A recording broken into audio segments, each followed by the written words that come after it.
तहज्जुद पढ़ना तो अल्लाह से मुलाकात का एक बहाना होता है। तुम्हारी अल्लाह से मुलाकात ही तुम्हें तहज्जुद तक खींच लाती है। तुम तहज्जुद में उसको मनाते रहो, उसके हजूर अश्कों का दरिया बहाते रहो, और वो तुमसे मोहब्बत की इंतहा न कर दे, ऐसा तो मुमकिन ही नहीं। तहज्जुद तुम्हारे और अल्लाह के दरमियान एक मुकद्दस वक्त है, तुम्हारी दुआओं की कबूलियत की आखिरी मंजिल है। घबराओ नहीं, ये मुश्किल वक्त अनकरीब गुजर जाएगा। तुम यकीन रखोगे ना अल्लाह पर, तो अल्लाह तुम्हारे लिए काफ़ी हो जाएगा। नज़रअंदाज कर दो वो सारे वसवसे जो तुम्हारे दिल को बेचैन करते हैं। तुम मदद मांगो अल्लाह जल्ला शानहू से, फिर देखो कैसे तुम्हारी सब मुश्किलात का हल निकल आएगा। जब तुम नामुमकिन हालात के बावजूद दुआ मांगना नहीं छोड़ते, तो अल्लाह तुम्हें मौजज़ों की राह दिखाता है। चाहे सारी दुनिया मिलकर तुम्हें मायूसी की तरफ धकेले, तब भी अगर तुम अल्लाह पर कामिल यकीन रखते हो, तो अल्लाह तुम्हारे लिए गैब से वसीले बनाता है।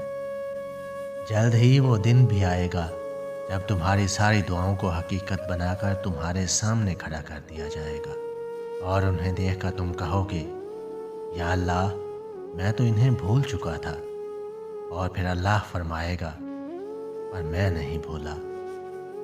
जब तुम महसूस करने लगो कि आखिरी हद तक आजमाए जा रहे हो, तो समझ जाओ कि तुम्हारे मामले का फ़ैसला और अल्लाह की जानिब से मदद का वक्त यकीनन बहुत करीब आ रहा है। बस तुम अल्लाह की जानिब से आने वाले हुक्म के इंतज़ार में सब्र किए रहो। अल्लाह किसी भी हाल में तुम्हें दरबदर नहीं होने देगा। वो खामोशियाँ भी सुन लेता है, लेकिन उसे इजहार पसंद है बंदे का। जब बंदा कहता है ऐ मेरे रब, तो वो मुतवज्जह हो जाता है। जब बंदा कहता है तू बड़ा रहीम है, तो उसकी रहमत जोश में आ जाती है। जब बंदा कहता है अल्लाह मुझे मुआफ़ कर दे, तो वो मुआफ़ कर देता है। और जब बंदा गिड़गिड़ा कर कुछ मांगता है, तो वो कबूल कर लेता है।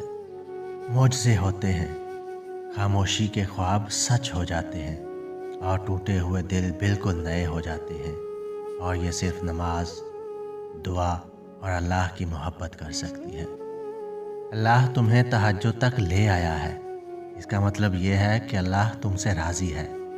और तहज्जुद का असल मकसद महबूब को मांगना नहीं है, बल्कि अल्लाह से अल्लाह की मोहब्बत मांगना है।